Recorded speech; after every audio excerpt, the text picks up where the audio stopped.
YouTube analytics کے مطابق ہمارے ویورز میں سے 76% لوگوں نے ہمارے چینل کو سبسکرائب نہیں کیا ہے اور صرف 25% سبسکرائبرز نے ہی بیل آئیکن کو پریس کیا ہے۔ ہم تمام ویورز سے درخواست کرتے ہیں کہ ہمارے چینل کو سبسکرائب کریں اور بیل آئیکن کو پریس کریں تاکہ ہماری لیٹسٹ ویڈیوز آپ تک پہنچ سکیں۔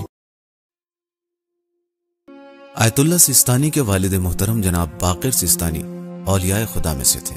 وہ بیان کرتے ہیں کہ میں مشہد میں تھا۔ میں نے 40 دن تک زیارت عاشورہ پڑھنے کا ارادہ کیا۔ میری تمنا یہ تھی کہ میں امام زمانہ عجل اللہ تعالی فرجہ الشریف کی زیارت کر سکوں، آپ سے ملاقات کر سکوں۔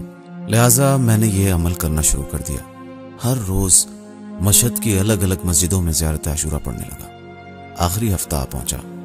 میں یہ امید لگائے بیٹھا تھا کہ امام سے ملاقات کی کوئی صورت ضرور نکل آئے گی۔ 40واں ہفتہ تھا، زیارت عاشورہ کا آخری حصہ پڑھ رہا تھا کہ میں نے اچانک ایک گھر سے نور نکلتے ہوئے دیکھا۔ یہ روشنی عام روشنی سے الگ تھی۔ اس روشنی کی طرف ہر ایک متوجہ نہیں ہو سکتا تھا، اسے ہر ایک نہیں دیکھ سکتا تھا۔ آیت اللہ سیستانی کے والد کا بیان ہے کہ میں سمجھ گیا کہ میری مراد پوری ہونے والی ہے۔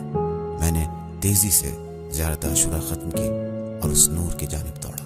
میں جب قریب پہنچا تو مجھے رونے کی آواز سنائی دی۔ معلوم ہوا کہ کسی کا انتقال ہو گیا ہے۔ اس گھر میں داخل ہوا، لوگوں کی ایک بھیڑ جمع تھی۔ امام سامنے بیٹھے تھے۔ امام کے سامنے تھوڑی دور پر تقریباً کمرے کے بیچ میں سفید چادر سے ڈھکا ایک جنازہ رکھا تھا۔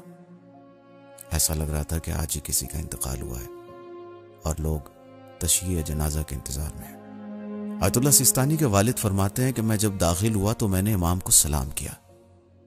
امام علیہ السلام نے بہترین انداز میں میرا جواب دیا اور آہستہ سے مجھ سے کہا، یوں پریشان ہونے کی ضرورت نہیں ہے، اس خاتون کی طرح بنو، میں خود تم سے ملنے آؤں گا۔ پھر امام نے فرمایا، اس خاتون کی جوانی کے دنوں میں جب شاہ ایران رضا خان زبردستی سب کی چادریں اتروا رہا تھا اور انہیں بے پردہ ہونے پر مجبور کر رہا تھا، تب یہ معظمہ، یہ خاتون 7 سال تک گھر سے باہر نہیں نکلی تاکہ جناب زہرا سلام اللہ علیہا کی یادگار یعنی اس پردے کی حفاظت کر سکے۔ 7 سال وہ اپنے گھر سے نہیں نکلی۔ اس خاتون کی طرح ہو جاؤ، ہم خود تمہارے پاس آئیں گے۔ اصل بات تو یہ ہے کہ اہل بیت ہماری زندگی میں آ جائے۔ مثلا حق و باطل کے مسئلے میں ہمیں بے طرف نہیں رہنا چاہیے، بلکہ اہل بیت اطہار علیہم السلام کی سیرت پر عمل کرنا چاہیے۔